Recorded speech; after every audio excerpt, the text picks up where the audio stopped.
Hi guys, welcome back to another video. आज की video में कक्षा 11वीं स्टैटिस्टिक्स टाइम सीरीज ग्राफ को अगले 5 मिनट में समाप्त कर रहे होंगे। इस चैप्टर के नोट्स चाहिए, चिंता न को मिल जाएंगे, डिस्क्रिप्शन में उनका लिंक है। अभी चलिए कुर्सी की पीठी टाइट कर लो, क्योंकि टाइम सीरीज ग्राफ की गाड़ी अगले 5 मिनट में आपके स्टेशन से दूसरे स्टेशन तक जाने वाली है। जब टाइम सीरीज ग्राफ की बात कर रहे हैं तो मतलब समझो टाइम सीरीज ग्राफ एक ऐसा ग्राफ जिसके अंदर हम ये बता रहे हैं कि एक स्पेसिफिक वेरिएबल समय के साथ कितना बदल गया। फॉर एग्जाम्पल चावल जो है वो 2010 में, 2011 में, 2012 में, 2013 में कैसे कैसे प्रोड्यूस हो रहे थे।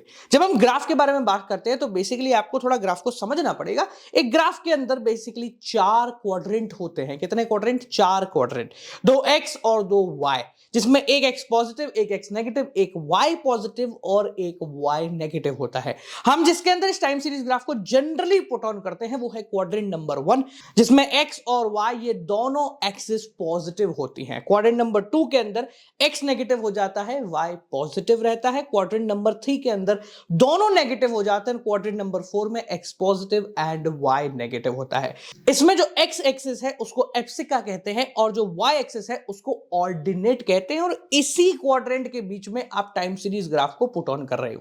देखो, सादा भाषा में अगर हम टाइम सीरीज ग्राफ को पकड़े तो ये कुछ अलग नहीं है, कुछ नया नहीं है। बेसिकली एक स्पेसिफिक या 2 स्पेसिफिक या 3 स्पेसिफिक वेरिएबल्स को एक ही ग्राफ के अंदर पुट करता है और बताता है कि समय के साथ इनमें कितना कितना बदलाव आ गया है। अब टाइम सीरीज ग्राफ जब आप पढ़ रहे हो तो एक बहुत बड़ी प्रॉब्लम आपको फेस करनी है, और उस प्रॉब्लम का सॉल्यूशन ही है जो इस चैप्टर में मेन है, वो है false base line.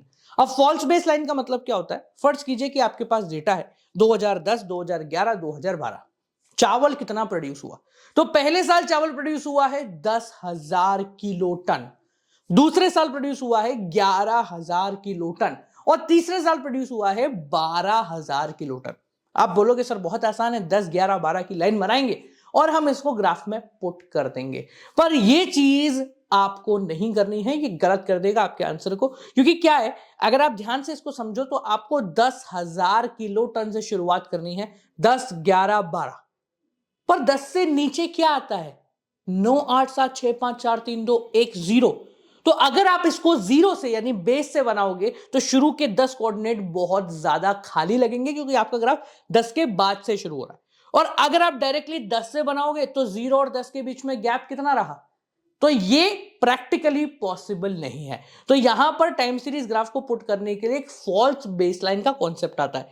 False baseline का मतलब ज्यादा कुछ नहीं है, बस आपको क्या करना है, वाई एक्सिस या एक्स एक्सिस जिसपे भी आप पुट कर रहे हो 2 कट लगा देने हैं, या फिर एक उल्टा वी बना देना है, जो ये बता रहा है कि हम यहां 0 से बेसलाइन नहीं बना सकते, क्योंकि वो दिखने में भी खराब लगेगा और प्रैक्टिकली भी पॉसिबल नहीं है। इसलिए हम इस बेसलाइन को काट रहे हैं, कट कर रहे हैं, and we are starting from a certain level of point. तो जब भी आप इस प्रकार के किसी भी ग्राफ को पुट ऑन कर रहे होंगे, आपको एक फॉल्स बेसलाइन बनानी है। ये कब बनाई जाती है? जनरली तब बनाई जाती है जब आपकी जो वैल्यूज हैं वो काफी बड़ी से शुरू हो रही हैं और फिर उसी रेंज में आ रही है। जैसे मैंने बोला 10,000, 11,000, 12,000, तो हम यहां पर फॉल्स बेसलाइन बनाएंगे, क्योंकि 0 से 10,000 में कुछ भी नहीं है, इतना बड़ा ग्राफ खाली छोड़ जाएगा। अगर ऐसा होता कि 2,000, 5,000, 8,000, 10,000, 12,000, तो हम कोई भी फॉल्स बेसलाइन नहीं बनाते, हम 0, 1,000, 2,000 इस तरीके से क्रिएट कर रहे होते। तो जब भी आप टाइम सीरीज ग्राफ बनाएंगे, false baseline is very much important. आज जब फॉल्स बेसलाइन बनानी है तो हम देखते हैं कि ये टाइम सीरीज ग्राफ बनता कैसे है। तो बेसिकली टाइम सीरीज ग्राफ को बनाना बहुत ज्यादा आसान है। आपको अलग अलग ईयर्स दिए हुए होते हैं और उनके सामने आपको उसका नंबर दिया होता है कि इन ईयर्स में ये नंबर कैसे फ्लक्चुएट करा।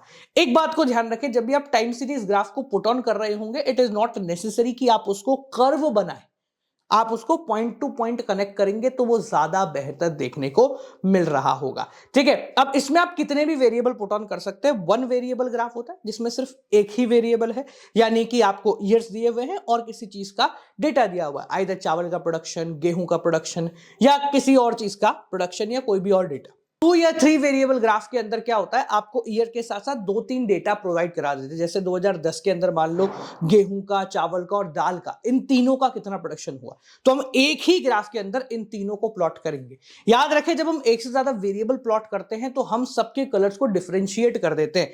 यानी कि मान लो गेहूं पीले से है तो चावल जो है आपका लाल से हो जाएगा और दाल जो है वो नीले से हो जाएगा। तो 2-3 तरीके के कलर्स को हम इस्तेमाल करते हैं। आप जब इसको अपने पेपर में बनाएंगे, कलर्स आपके पास अगर नहीं भी होते हैं, तो आप लाइंस को डिफरेंशिएट कर सकते हैं, जैसे एक प्रॉपर लाइन, एक डॉटेड लाइन, एक थोड़ा डैश वाली लाइन, इस तरीके से हम रिप्रेजेंट कर सकते हैं। पर सवाल एक है जो अभी भी आपके दिमाग में चल रहा होगा कि सर इसको तो फिर हम वहां पढ़ लेते जहां हमने बार ग्राफ में पढ़ा है। तो जवाब है जी हाँ, आप इसको बार ग्राफ के टॉपिक के अंदर एंड हिस्टोग्राम के टॉपिक के अंदर भी पढ़ सकते थे, बट आपकी बुक में अलग से है, इसलिए हम इसको अलग से दिखाएंगे।